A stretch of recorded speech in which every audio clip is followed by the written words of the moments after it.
Since 2014, the UK, US, EU, and NATO have provided mostly non-lethal military aid to Ukraine.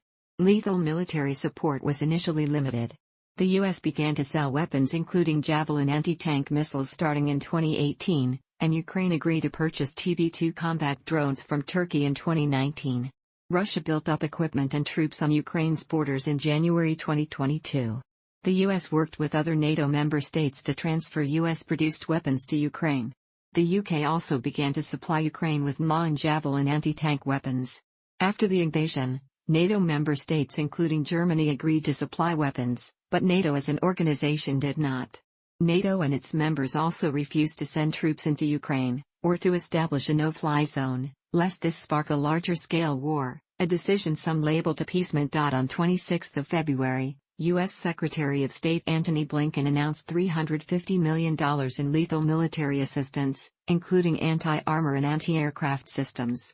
The next day the EU stated that it would purchase €450 million, $502 million, in lethal assistance and an additional €50 million, $56 million, in non-lethal supplies for Ukraine, with Poland handling distribution. During the first week of the invasion, NATO member states supplied more than 17,000 anti-tank weapons to Ukraine. By mid-March, the number was estimated to be more than 20,000. In three tranches agreed in February, March and April 2022, the European Union committed to €1.5 billion to support the capabilities and resilience of the Ukrainian armed forces and the protection of the Ukrainian civilian population, under the purview of the European Peace Facility line. As of 11 April, Ukraine had been provided with approximately 25,000 anti-air and 60,000 anti-tank weapon systems by the US and its allies.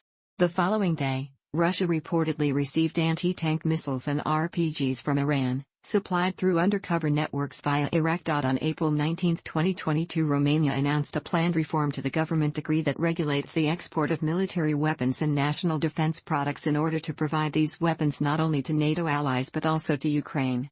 The Ministry of Defense developed the draft decree, which states that the reason behind this decision was Russia's aggression against Ukraine. However, on 27 April, Defense Minister Vasily Dynkyuv said that his plan had been discontinued. On 26 April, the U.S. convened a conference in which representatives of more than 40 countries met at the Ramstein Air Base to discuss military support for Ukraine. On 28 April, U.S. President Biden asked Congress for an additional $33 billion to assist Ukraine, including $20 billion to provide weapons to Ukraine. On 5 May, Ukraine's Prime Minister Denis Shmyhal announced that Ukraine had received more than $12 billion worth of weapons and financial aid from Western countries since the start of Russia's invasion on 24 February. On 10 May, the House passed legislation that would provide $40 billion in